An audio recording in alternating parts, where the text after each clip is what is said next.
All right, testing 1 2, testing 1 2. Checkity check, check. Checkity totally check. Check, Totally. check also. Check. Yeah, I mean checkmate. Whoa! Well, there you Hey, that's it, everybody. We'll see you later. Bye-bye.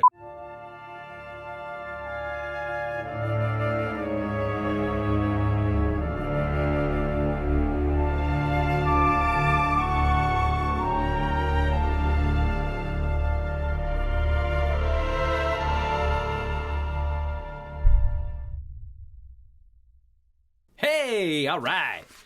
We are back. We're better than ever. Well, we're back. Well, we're back. Are we gonna go? We're gonna go to this camera, right? That's what we're gonna do. Yeah, do whatever. Yeah, Sure. Just do whatever. You know what? Just do whatever. You guys do you. We'll do us. None of that sounds right. It sounds like a '70s movie. They're not. Ain't no stopping us now. We're on the move. I'm hearing a little pulse, something, but it might be that light. Water heater, probably. Oh, water heater. I'm pretty sure that's a new musical on Broadway. Yeah. Water heater. What? Yeah, that's got to be what that is. This is why they pay us the big bucks, baby. I will say we're in a garage. We are in a garage. I mean, there's going to be planes, and we just roll. And maybe trains, automobiles, all kinds of dogs and cats living together, mass I hysteria. hear the train. Boy, that'd be something. Not close. All right. Okay, all right. Then Serious we're in business, trouble. because these are dramas. These are very serious. I mean, you know, As opposed to Star Wars, which is very serious. All of this is going to end up in here, by the way. This is all. All right. Hello and welcome to Countdown to 5. We will be doing mega thorough deep dives on every Indiana Jones movie, talking about the plots, discussing the filmmaking, the casts, the legacy, and of course, finding time for bits. We do not follow maps to buried treasure, and X never ever marks the spot. Paul Preston here with the Movie Guys with my good friend and co-host Sean Blodgett of the monumental and irreplaceable Creative Motion Entertainment. Thank you. It's great to be here. It's great to be back. I'm super excited about being here, and I'm excited. I'm excited about Indiana Jones. Look. It is so great to be back here doing this with you. I'm super excited about this. I'm excited about the new Indiana Jones film. You know, it's funny. There's so much to talk about right out of the gate, but excitement is the word. Yeah, and as of this taping, we are 21 weeks away from Indiana Jones and the Dial of Destiny. That's 147 days, whichever sounds better to you. I think 21 sounds better than 147, but still, I mean, it depends on if you like a big number, but yeah. Still, it's weeks. It's too long. Yeah. Which is why we do this. This will fill the time nicely. Yeah, and you know, I think that part of this whole thing is really about, you know, this setup, getting people ready, right? I mean, we want to be ready for this movie. Were we ready for number? If you don't know, we did Countdown to 9. We were counting down to the 9th Star Wars movie, Rise of Skywalker. By the time it opened, we were ready. Yeah, we were psyched. We were pumped. We were informed. We had revisited everything. Yeah. We were ready to go. There's so much to revisit. And it was okay. Yeah. Yeah, it was, yeah. So what can you expect here? We'll bring you... Okay, is this my line? This is my line. I'm going to pick it up. No, it's not. Okay, good, great. What can we expect here? What can we expect here, Paul? What can we expect? As I hinted, we will be bringing you film recaps, analysis, opinions, interviews, maybe a guest occasionally. Certainly, a certain archaeologist will be joining us at one point.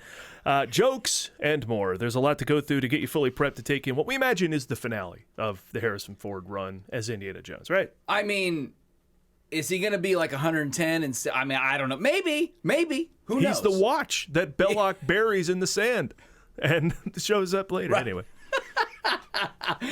And to begin, we have the pleasure of seeing Raiders of the Lost Ark on the big screen, and I'm so excited about this, projected on film, no less, at the New Beverly Cinema. And I'm just so thrilled about this because I get to bring my 14-year-old daughter who has never seen the movie.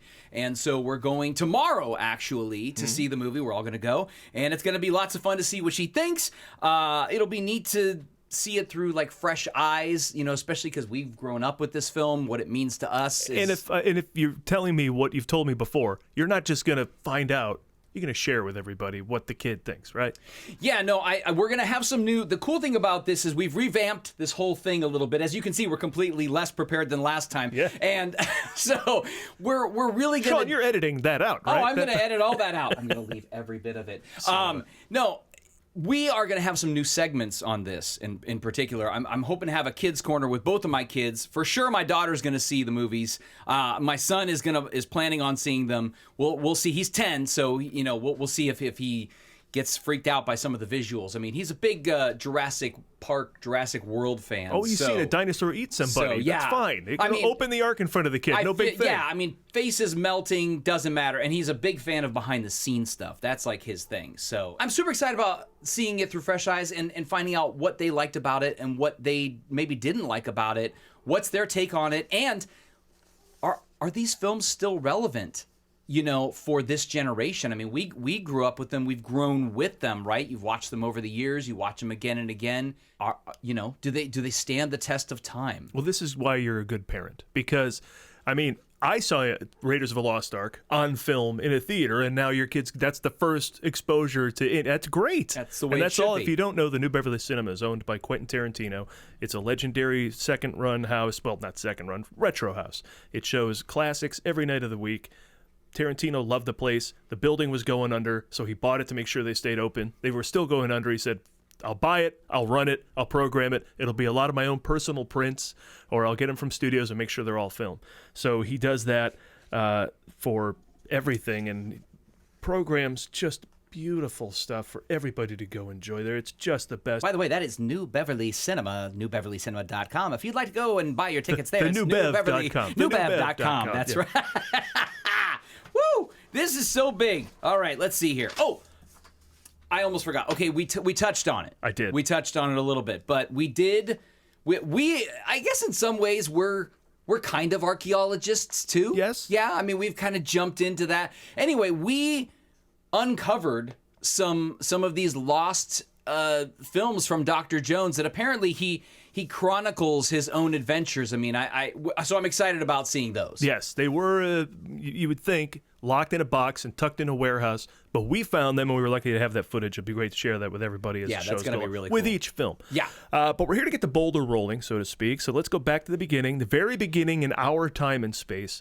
If Sean and I are going to guide you through this look at the 4 major theatrical releases of Indiana Jones, we had no time to watch every episode of the Young Indiana Jones Chronicles. But that's another by the story. way, I'm going to jump in real quick here and just say, in preparation just for this episode, I was like, I should at least see I had never really watched Young Indiana Jones Chronicles. So I found it online and I watched most of episode 1. And I mean, okay. All right. I know some people love it. I know some people love it. It's fine. I think it's a fine thing. Quick backstory tie into Star Wars. The producer of that, Rick McCallum, went on to, of course, produce the prequel trilogy. And I think it's ironic or interesting that the Young Indiana Jones Chronicles also starts with a very young boy. So there you go. But he doesn't go to the dark side. He doesn't go to the dark side. For all of us. No. All right, well, enough about your seeing Young Indiana Jones for the first time. Tell us about the first time you saw Raiders of the Lost Ark. Man, you know what's funny? I was looking through this. We were working on this script, and I was like, I don't even know when I actually saw Raiders of the Lost Ark for the first time. Really? I don't know if I saw it in a movie theater or if I mean, I must have seen it in a movie theater. That's my guess. It's weird. I don't have a direct memory, but what I do remember so much vividly is that opening Paramount, the whole opening sequence of Raiders of the Lost Ark to me is film perfection. It's cinema perfection. I know we'll get deeper into Raiders once we jump into that episode, but seeing all of that and seeing it unfold, and when I was a kid, we got some. Let's just say we got some copies of movies before you could get copies of movies. Really? And yeah. Okay. And we were lucky enough to get those, and so that's most of my memory of Raiders of the Lost Ark is that. And then I remember when it actually did come out on I guess VHS. I don't think it was beta. I think it was VHS. And I know, am I dating myself? Good Lord. Yeah. And I remember when it came out, and I think Laserdisc? Was it Laserdisc? I have a Laserdisc of Empire that Strikes Back. Empire that Strikes Back. Empire. Well, that's the pirate version of the Empire that Strikes Back. No, and then the Jedi Returns. I've seen that trilogy. yeah. The Jedi Returneth. Yeah. Yeah, most of my memory of Raiders of the Lost Ark is really watching it on video, and watching it at home. Which, when DVD came out in the 90s, once again dating myself, and we got to have widescreen, that was such a game changer to be able to see movies at home in their original wide format. Because we didn't get that, right? Yeah. You know, we were so used to the 4:3 Full pan, screen. the pan and scan, and all that kind of stuff, which was really, honestly, terrible. But Yes. yeah, I mean, I remember being super into it. I remember loving it. I mean, of course, we all loved Han Solo, and so we fell in love with Indiana Jones. And I think even as a kid, I knew it was the perfect movie. Yeah. Yeah, in so many ways, at least for me. Well, it holds up amazingly considering it's 1981, but takes place in 36, so it looks great. Other movies from 1981? Yeah, every once in a while you'll go back and revisit something. You're like, God, I love this movie. And you like pop it in. You're like, 10 minutes in, you're like, wow, this is terrible. At the movie guys, we have that quandary all the time. Watch it again or leave it where it was. Yeah. In your history and in that, I will say, a friend of mine has a theory about that, which is movies that we grew up with and continued to watch are different than movies that you watched when you were younger and you're like 20, 30 years later going to go, oh, I'm going to pop that in. You're like, oh, yeah, this is terrible. Because as you grew differently, I think. So I've had anyway. that even with like Funny Farm, Chevy Chase's Funny Farm. Yeah. I remember that movie being hilarious. I Yeah. watched it again, I'm like, that's some 80s timing going on there. They're funny jokes, but they're not strung together in a particularly hilarious movie. Yeah. You know? Yeah. So what about you? Tell me about you. Well, I saw it in the theater. I will date myself. I saw Raiders of the Lost Ark in the theater. I was very young. My brother took me, and I couldn't believe that I was watching Harrison Ford in another movie because I'd so loved Han Solo for 2 films. Right. I'm like, he's doing something else, and it's this amazing. I thought he's Han Solo, and then who knows what else we'll get from him. Right. But what? And then it made for the next decade being amazing with Return of the Jedi Returneth and Doom Temple and the Final Crusade. So we got to watch all those for the next decade, and that was great. So no, I remember specifically being upstairs in my house where my grandma lived, in her house, in her second floor, you know, and just in the living room, like walking around, like, oh my God, and then describing it, and then the ball comes down, and he runs from the ball, and then they're shooting at him, and then it's like this one thing after another, like it's nothing you'd ever seen. People had delivered action movies, but Right. nothing on the level of Raiders of the Lost Ark. Yeah. So for me, it started a long love affair, continues to this day to be my favorite film of all time. The moment, and I know we're getting ahead of ourselves, but we always do that, and that's fun. The moment that Indy comes out of the shadow, that very first moment we see him, that introduction, really. Bum, bum, bum, bum, bum. Yeah, and he moves forward, you know, out of the shadow, and we see him. It's just, I feel like it's cinema history. Yeah. I feel like it's cinema history right there, and it's just such a beautiful. It's just such a beautiful film. Framed by a historic cinema storyteller, you Right. know, and delivered the best way possible. I recently heard, and I didn't know this story, and many of you may already know it, but I'll tell it again anyway just to bore you. So they, you know, Lucas and Spielberg were in Hawaii, and you've heard this story, right? Mm-hmm. And they're talking about what's next. Now, oddly enough, in my preparation for this, what happened was I found a Smartless episode. I don't know if you guys listen to that podcast, Smartless, with Sean Hayes and Will Arnett and Jason Bateman. There it is. Yeah. Anyway, they had Steven Spielberg. Oh. And he, Really? Yes. Wow. And I was like, oh, I gotta listen to this because we're doing this show. So I'm listening to it, and he told the story, which we've heard about them, you know, being in Hawaii, and that's where they talked about doing, you know, Raiders of the Lost Ark and all that stuff. What the stories I didn't hear was, one, they started this tradition where they would build a sandcastle sort of near the edge of the beach, and basically, if you came back in the morning and your sandcastle was still intact, then your film was going to be a hit. And Right. well, of course, they were there. High tech stuff. High tech. Yeah, yeah, exactly. The crystal ball. Anyway, that was, of course, Star Wars when they were there. Where Lucas was basically Oh, no. hiding there. Yeah, he was. He not was, wanting to see the return. Yeah, he did not want to know what was going on. And anyway, of course, they went down the next morning. Sandcastle was intact. A few hours later, he got the call. Star Wars is a huge hit, and the rest is history. And but it's right after that moment that they had the conversation of, well, what do you want to do next? And Steven Spielberg said, I really want to direct a Bond movie. Yep. And and he said this in the Smartless interview. He said, actually, I had reached out to them several times, and they kept saying no. And then, of course, George Lucas said, well, I have something better. It's called Raiders of the Lost Ark. And anyway, but I love that story. I just think that's such a fascinating. I mean, just like, I remember when Hanks and Spielberg made Saving Private Ryan, it was like, those two getting together? I mean, can you imagine if I had more wherewithal as a young kid to realize the Jaws guy and the Star Wars guy were going to make a movie together?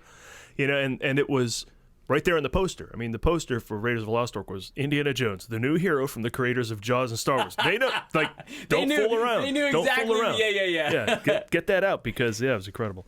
So, did you ever dress up as Indy? Halloween or Comic-Con or anything? I don't think I did. I mean, I'm sure I did playing and stuff like that, but I don't think I did too much. I had a few of the toys. They didn't have a big toy run with the Raiders of the Lost Ark. It was kind of... That's true. It didn't take off like Star Wars. It didn't take off. Cards didn't take off like Star Wars. I think it's because they didn't want to, they didn't have as much, the vehicles and all the offshoot. It's like... Yeah, little kids playing with Nazis. Yeah. It's so good. Probably. Not recommended. Look, Bobby, I melted him! Good, he was a Nazi. Yeah, exactly. But I did it once for a Halloween, and this show is both an audio podcast and in video form on YouTube. So... for those watching on YouTube, I will dress like Indiana Jones one of these episodes. It's probably awesome. For the one where I have the least to say. So for Crystal Skull, look for me dress like Indiana Jones. Nice.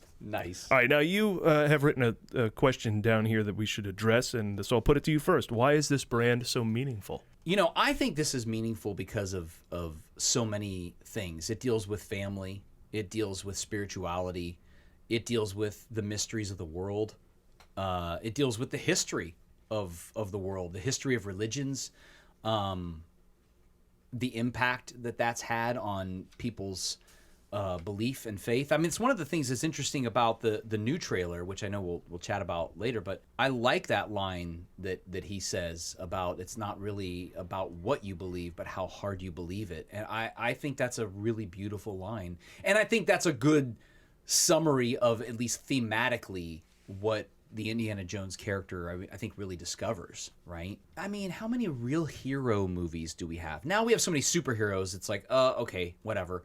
Who cares? It's almost like white noise, right? But when Indiana Jones came out, it was like this hero. He's a singular hero. He's the guy. I mean, I guess we had James Bond too, but he's very different than Bond. I guess he has his suave moments, but he's not really necessarily suave, I guess. I mean, he's more just an everyman. He's dusty, dirty, filthy. You look exactly as I imagined. Or the line is that the Katanga has there as about to board the boat. You look exactly as I imagined. Right. Before we go too far, too, one of the things I want to jump back and say that I'm excited about this series is I realized that I've been such a George Lucas fan my whole life, but even though I love Steven Spielberg's movies, I don't really know much about him. I've never really... Spielberg? Yeah, I've never... watched The Fabelmans for a while. while. I did. I watched The Fabelmans, and I love that. And there's some great stories with that as well. But I don't really know a lot about him in terms of all the behind the scenes. I haven't watched lots of behind the scenes of all of these movies and stuff. So I'm looking forward to doing that, because I haven't watched that stuff. So so I'm looking forward to that. Just know I do a podcast called The Ford Fiesta for the movie guys as well. So if you love shows about Harrison Ford, this one we're covering every Harrison Ford movie he's ever done, from Dead Heat and a Merry-Go-Round to Call of the Wild and eventually Dial of Destiny. So the 70s were basically Lucas and Spielberg and Coppola against the world. No one believed in anything they did ever. And they fought and got the greatest masterpieces of our lives put on film. Right. So, yeah, there's there's plenty of stories to be told about how they had to like fight to get everything done. American Graffiti, nope. And so, Coppola puts down the money to get that made, and then so later Apocalypse Now, nope. Lucas is like, hey, I appreciate you helping me out. I got Star Wars money now. Gets that made. It's just like one thing after another. After The Godfather, they go, I don't know if we trust you to make Apocalypse Now. Really? Right, yeah. Like, come on. So it's crazy. Wow. Yeah, it is interesting how much those guys had each other's backs. That part I do. Yeah, and De Palma and Milius, Yeah. they all were a circle of guys getting stuff done, Right. But perhaps don't see anymore. So we're going to talk about the industry impact and the cultural impact of all these films. So I'll jump into my thoughts on, like, you talk about spirituality. You're a more spiritual guy than I am. I am not a religious dude. It's interesting to see a movie take on religion in a plot line. I think Da Vinci Code's done it recently, but not a lot of them do it. They kind of steer clear and maybe come up with some kind of not, Bible story to tell. Right. But Ford has had a history with this. Obviously, hokey religions and ancient weapons are no match for a good blaster at your side, kid. So this is his thing. Nice pull. So, nice pull. Yeah. But by the end, it's true. All of it. Yeah. The Jedi. So he makes this, whole circle. And he kind of does it here, too. At the top, Indy's like, fortune and glory, kid. And by the end of Temple of Doom, he's like, I understand its power now. And he's bypassed so it's good to see him take those sort of spiritual journeys, which are cool. And The Last Crusade, of course, he's got to be the guy to get to the cup, and it doesn't involve beating people up. Those 3 challenges he does are all sort of spiritual. Right. And he and Marcus, to your point, take the time to make the CIA guys understand. First of all, the CIA guys, this is the greatest thing in the world. Every movie needs to do this. I don't know if you saw Black Adam. No, I didn't see terrible. that yet. Yeah. Like they kept introducing things halfway through the movie. Like, he controls the army of the dead. He does? He meant to die so he could go and become more powerful. He did? Like, none of this. Like, Raiders of the Lost Ark, CIA guys. This is how the Ark works. This is what happens if Hitler gets it. All right, go. Right, and we get it. right. And when everything's explained, Right. So anyway, they do take the time. Well, it's the foundation of storytelling, right? Yeah. I mean, you have your setup. I mean, it's like joke telling, right? So your setup and your punchline, but it's the same with drama, right? You need to have your setup and you need to have your delivery. So it's like, here's where we want to go. Now here's the adventure. Yeah, I just see that's one of the cleanest ways to do that. Everything's laid out. The book, and didn't you go to Sunday school? All of it. And you can see that he and Marcus respect religion, even though I always find something different every time I watch this movie, and I will tomorrow as well. Something new will happen. One time it was to see how pained Indy's face is looking at the Cobra. I always knew that he froze, but there's a shot where he's making the most pained, like, face. It's hilarious. Yeah. And there was another time when you talk about taking moments. When they uncover the Ark in the Well of Souls, he takes a moment, puts his hands on it, and it's a good 10 seconds where he gets to have it before he kind of snaps out of it and goes, we got to get this out of here. Yeah. He has that with my life's research and studies and risking my life has led to this. They always take those moments. And, so they take the moment to explain all this kind of stuff out in the movie, too, and it's important. Do you think that this series of movies would have been as successful had Tom Selleck played the role as originally intended? Have you seen the footage? Yes. Yeah. I mean, it's good. It's Magnum. He's the piece I saw. He's like literally he takes his jacket off and does. It's I need to get that piece, it's a different tone. Yeah. He's a. Yeah. I mean, and I love Tom Selleck, but absolutely. But I was like, man, I was looking at that recently, and I thought to myself, if this had happened, I don't think this would have been the hit. Yeah, he's almost too charming. And it almost would have been one of those things, maybe that might have been still a box office success for its day, but wouldn't still be with us today. I think. Yeah, I could be wrong, but we'll never know. And that's what's great about this being a film and having it locked forever, because it's a constant reminder to movie lovers of the future, the exceptional talent coming together with smart movie. What this for the masses can do. Back in the day when this came out, the best movies of all time were the most popular movies of all time. They actually better put that the other way. The most popular movies were the best movies. Right. Rocky, Godfather, Empire Strikes Back, Star Wars, The Sting.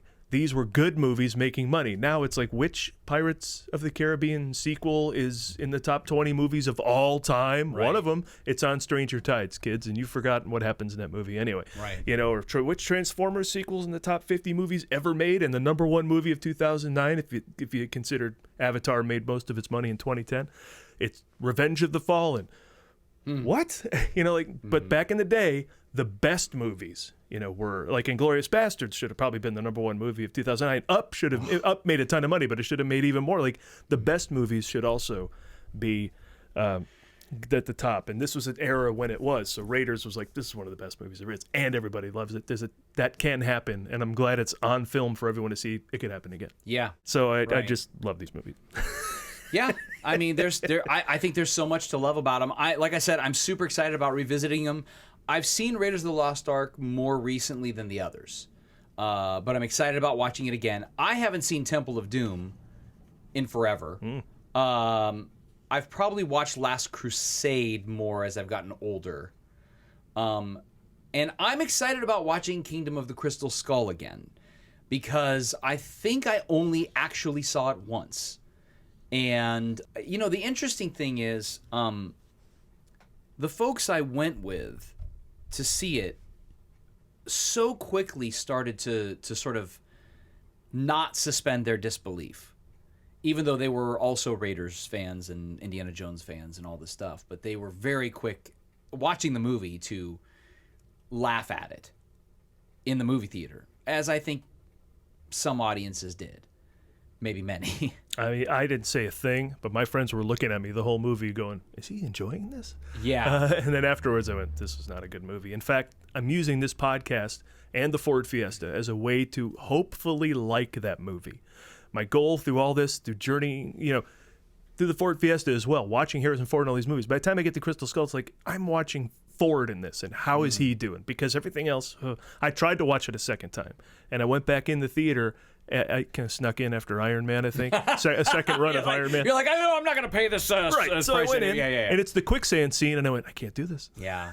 The quicksand? Quicksand? Yeah. So Yeah. I had to leave. And I just real quick, I want to say, I actually don't hate the alien stuff in that. I'm fine with that. I actually think it even certainly ties into a religious thing, because there's plenty of people that think like the book of Ezekiel is all about aliens and whatever. So, you know, yeah. So, I mean, you know, whatever. If any of that's, No, I think Indiana Jones in the Shadow of a Mushroom Cloud and Indiana Jones in the Shadow of a Spaceship are both really cool. I had no problem with that. It was the getting there that just involved so many dopey scenes.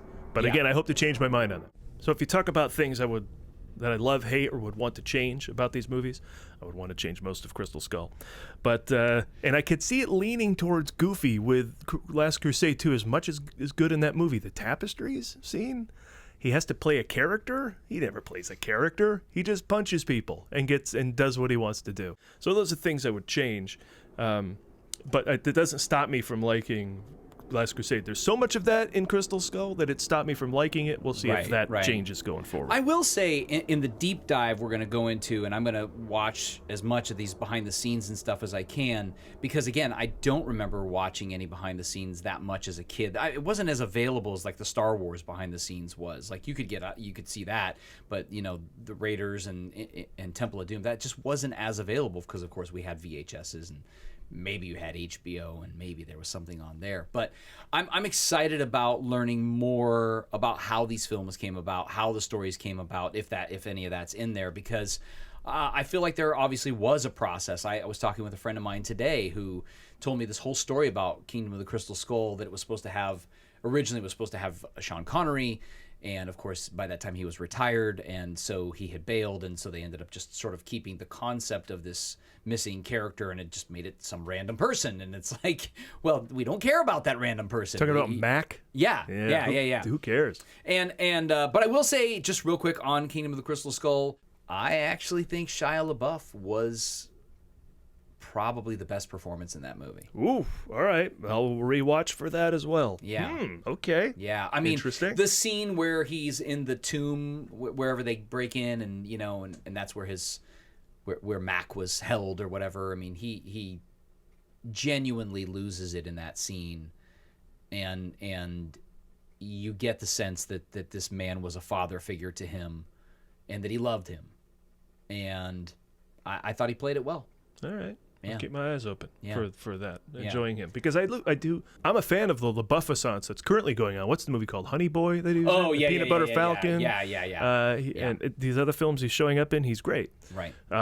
Then it was like he's still coming off trying to shed Transformers, but didn't have much else to get to. So back then he's in the middle of Transformers. Mm-hmm. He's not quite found himself as an adult actor who could choose whatever he wants to do, which now it seems like he follows in the wake of McConaughey and does. Right. So the other thing is when I watched Crystal Skull, a friend of mine said his son was watching it and just stood there with his eyes wide and his mouth open at the screen, just loving it. And I'm like, have I aged out of these? And the only problem I have with that theory is I thought Raiders of the Lost Ark aged me up to its weight class of where it was. You know, like that movie was so smart and so interesting and so adult and so the product of the 70s filmmaking style. You know, that I thought I can't be aging out of it when I had to be older to, as a young person, to appreciate how cool Raiders was. You know, the two goofy things in that. They get the hanger and that monkey who goes Heil Hitler. That's it. Everything else is really played straight, you know, more or less. There's so much to say about that comment because, we have aged. we are in a different space. That's one of the reasons I'm excited about my kids seeing this because, you know, it's like Phantom Menace. My son likes Phantom Menace. He thinks Jar Jar Binks is funny. Yeah, you know what I mean? Exactly. That's lots of kids, by the way. Mm-hmm. You know what I mean? It didn't speak to me. Right. Same for Crystal Skull. You know, is this, you know, the monkey swinging and all of this crazy, you know, even the more, you know, talk about it, it's like, okay, I know those are going to be some painful moments, but, you know, but at the same token, seeing it through fresh eyes, you know, is this something that was made not necessarily for us, which, by the way, is something I want to say is looking at Indiana Jones and the Dial of Destiny. Go on. Who is this movie made for, really?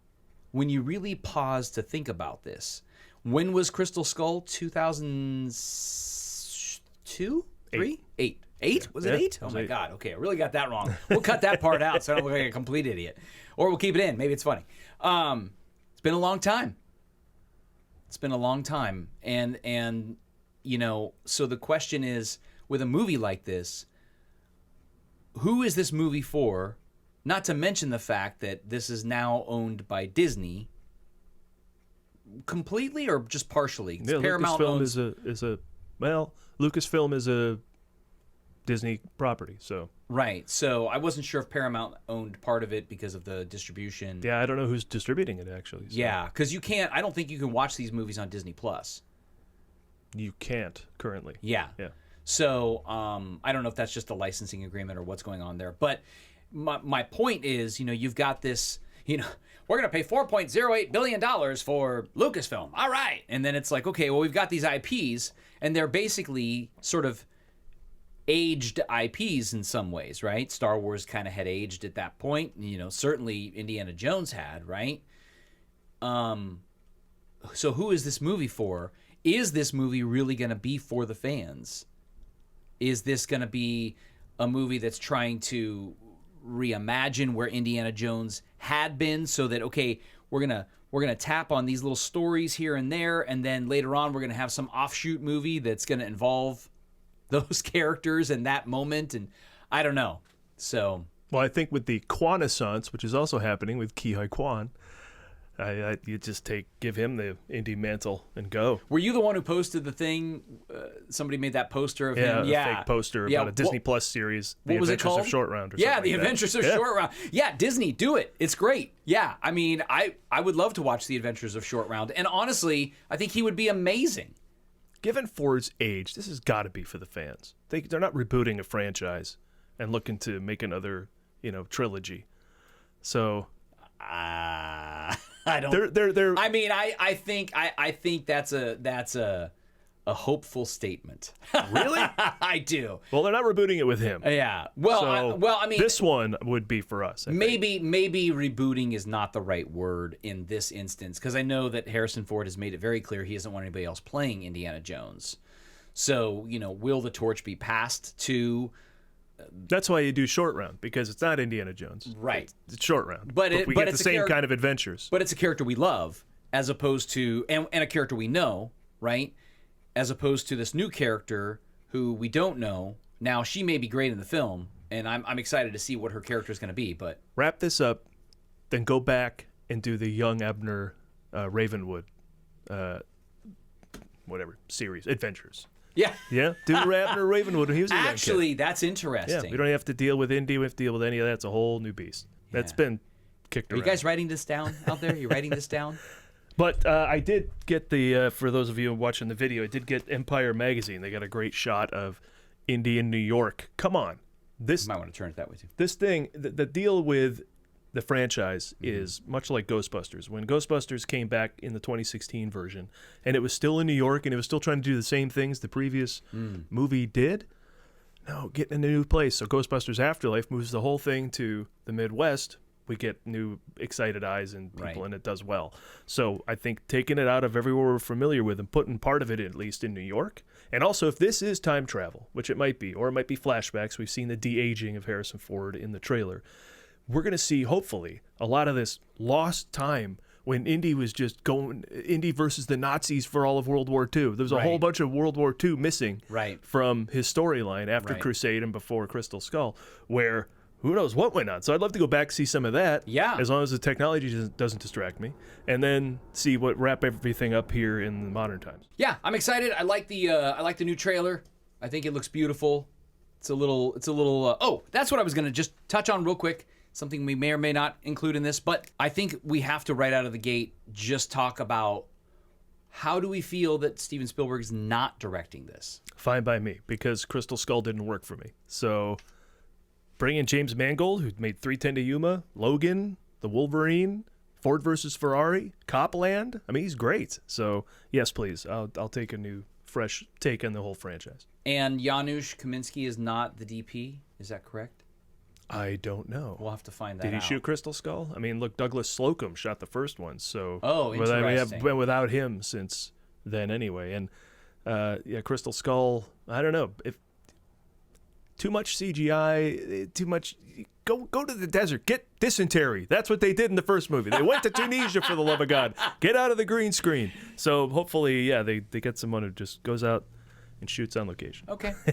You have sold me on the fact that Steven Spielberg is not directing this. He's producing. He is. He's an EP. Yeah. Yeah. So he'll definitely have his say in the matter.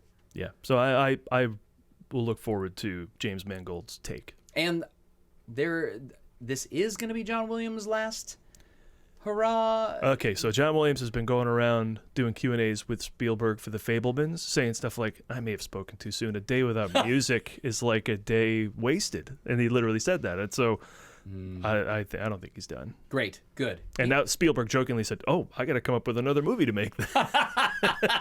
Well, then, yes, let's do it. Yeah. Let's do it. Great. All right, so come on back to Countdown to 5. As you can see, we have varied opinions. They're all over the place on different things. Some of them we probably share with you. Some will be fresh for you. But either way, we're going to post in the middle of every month to the best of our ability. The last show will be mid-June before the Dial of Destiny. And besides these profiles of the past films, we'll keep you up to date on what's doing with that as well. Dial of Destiny updates as they go. Yeah. And as the events unfold. Our pledge to you, we're not coming from a know-it-all place. And we're like you. We like some of these movies. We have things we don't like. And we have an array of perspectives as well. But always guaranteeing good listening for you. And hopefully something to look at. I don't know. Do I need to go to the gym? Leave it in the chat. Let me know. If you followed the movie guys for any amount of time, I'm also good for a solid helping of bits. So we'll have that. We'll bring you things you're not going to get in any other Indiana Jones podcast. So if you're excited to make one of your own, just join us here. Don't do your own. Okay. Yeah, don't do your own. Copycats. We want to bring you things you're not going to get in any other Indiana Jones podcast. So keep coming back here. And that's us, Paul Preston, Sean Blodgett. You get what we're about. Come back monthly and we'll cover the film franchise. In fact, our next episode, we'll kick things off properly with a show dedicated entirely to Raiders of the Lost Ark, which this one had a lot of that in it because any conversation I have, I talk about Raiders of the Lost Ark. Yeah. But we're going to go chronologically. So after that, Indiana Jones and the Temple of Doom, Indiana Jones and the Last Crusade, Indiana Jones and the Kingdom of the Crystal Skull. And we're going to talk about Dial of Destiny as our final episode after it's released and after we've seen it, so we can all chat about that one as well. For sure. In the meantime, follow us Facebook.com, Countdown to 5, and at Countdown to 5 on Twitter and Instagram. And this podcast will be everywhere: iTunes, YouTube, everywhere. Why, it'll be everywhere. You'll be amazed. Everywhere you can, because you put it on Podbean, then they'll send it everywhere. Amazon, Spotify, Stitcher, Google Podcasts, Castro, Podbox, whatever, all of them. And, of course, you can find everything I'm up to at themovieguys.net. We cover all manner of movies there, podcasts, my appearances on other shows around the web, reviews, articles, and more. And everything about the Ford Fiesta is there as well, where we stream every Monday at 3 p.m. Pacific, coming up, talking about a different Harrison Ford movie every week, and those shows get edited down to an audio-only podcast that gets put out as well. You can check me out, creativemotionentertainment.com. You can also go to my website, SeanBlodgett.com. You know, you can find me. I'm a media producer, director, editor, filmmaker, actor.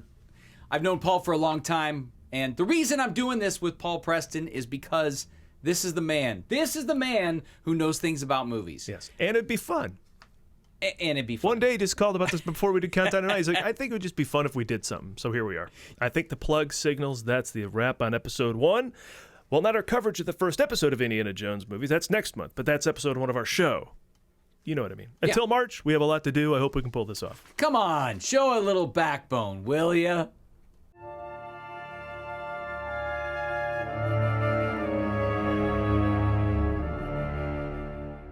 So it starts with music, which I enjoyed the music, and yeah, I don't remember what that one cue was, but it was creepy. It was like brr. It was like a take on that. It was creepy. It had this like sound to it. It had a opening the arc vibe. Right. Yeah. The All right, just use that. We don't even have to pay any royalties. See, it's very difficult to get those notes. I'm just saying. There's your post-credits tag. That's right. That's my post-credit tag. Hey!